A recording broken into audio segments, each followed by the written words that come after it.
President Donald Trump is preparing to address a joint session of Congress on Tuesday night, amid declining approval ratings according to recent polling data. Despite this, he asserts that he has a resounding mandate from the American electorate. Trump is expected to use this primetime speech to justify his actions so far and outline his plans moving forward. A critical question arises. If Trump's approval numbers remain low amid his controversial decisions, how long will it be before support from congressional Republicans begins to wane? As of Monday, 538's polling average shows that 48.1% approve of Trump, while 47.8% disapprove. The same source indicates that 48.2% have an unfavorable opinion of Trump, compared to 46.5% who view him favorably. With just over a month in office, a CNN poll released on Sunday reveals that 52% of respondents disapprove of Trump's performance thus far, while 48% approve. This survey was conducted from February 24 to 28, before a heated discussion between Trump, Vice President James David Vance, and Ukrainian President Volodymyr Zelensky in the Oval Office on Friday afternoon. The poll also found that a majority of respondents believe Trump has not adequately addressed the country's most pressing concerns. Last week, a separate Washington Post/Ipsos poll reported Trump's approval rating at 45%, with 53% disapproving. Additionally, 57% of Americans believe the president has exceeded his authority since taking office.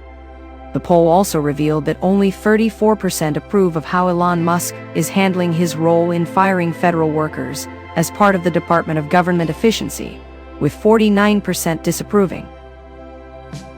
Dean Lacey, a professor of government at Dartmouth College, anticipates that Trump's approval rating may hover around these numbers for some time.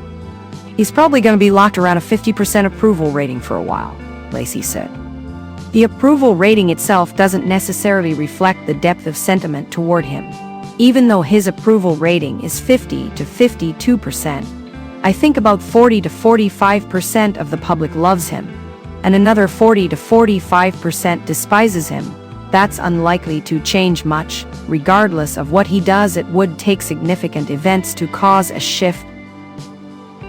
Trump's approval ratings come as Republicans face pushback from constituents upset about Trump's involvement in Musk's cuts across the federal government. Many Republicans are struggling to align with Trump while still appeasing their constituents moving forward, Lacey noted. The harder issues, the bigger issues, the tougher issues are coming up, and those are the ones that people will be deciding how to vote on in another 2 years, he added. Trump's current job approval rating of 45% is the second lowest for presidents at this point in their term since Harry Truman. The lowest was Trump himself at 40% in February 2017. Trump's favorability rating is also the lowest among recent presidents at this stage in their presidency.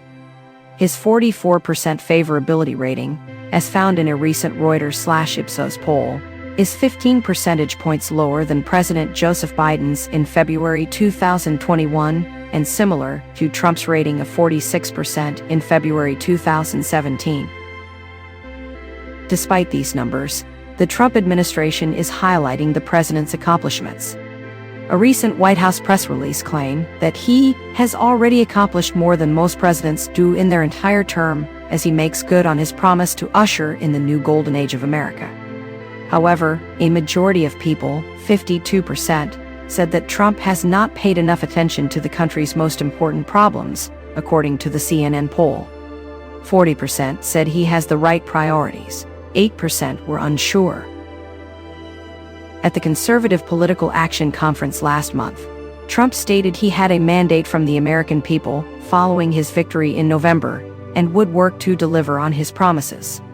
The people have given us a resounding mandate for dramatic change in Washington, and we're going to deliver it, we're going to use it, and we're going to make America great again by using it, Trump said. The economy and cost of living remain top priorities for the Trump administration, White House Press Secretary Karoline Leavitt stated. I can assure the American people that the president is very much focused on bringing down the cost of living crisis in this country, she said during a White House press briefing last week. Many Americans have expressed that Trump is concentrating on policies that many Americans don't like or don't consider very important, such as the economy and inflation. A recent Reuters/Ipsos poll found that 58% of respondents said inflation would be a major factor in deciding their vote in future elections. However, only 32% approved of Trump's handling of inflation.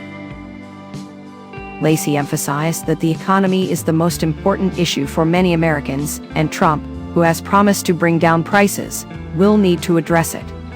I think he has some explaining to do. I think he already started that explaining by saying, "We'll go through a period of pain," as he threatens and possibly imposes tariffs. But this pain can't last very long, so he has to lay out what he thinks the future will look like, what his plans will be, and when Americans can expect to see those prices go down and the stock market go up, Lacey explained. The Trump administration acknowledges the challenge with the economy. Treasury Secretary Scott Bessent stated on Sunday that they are tackling it. "I think President Trump said that he'll own the economy in 6 or 12 months. But I can tell you that we are working to get these prices down every day," Bessent said on CBS's Face the Nation on Sunday. "But it took 4 years to get us here, and we've had 5 weeks,"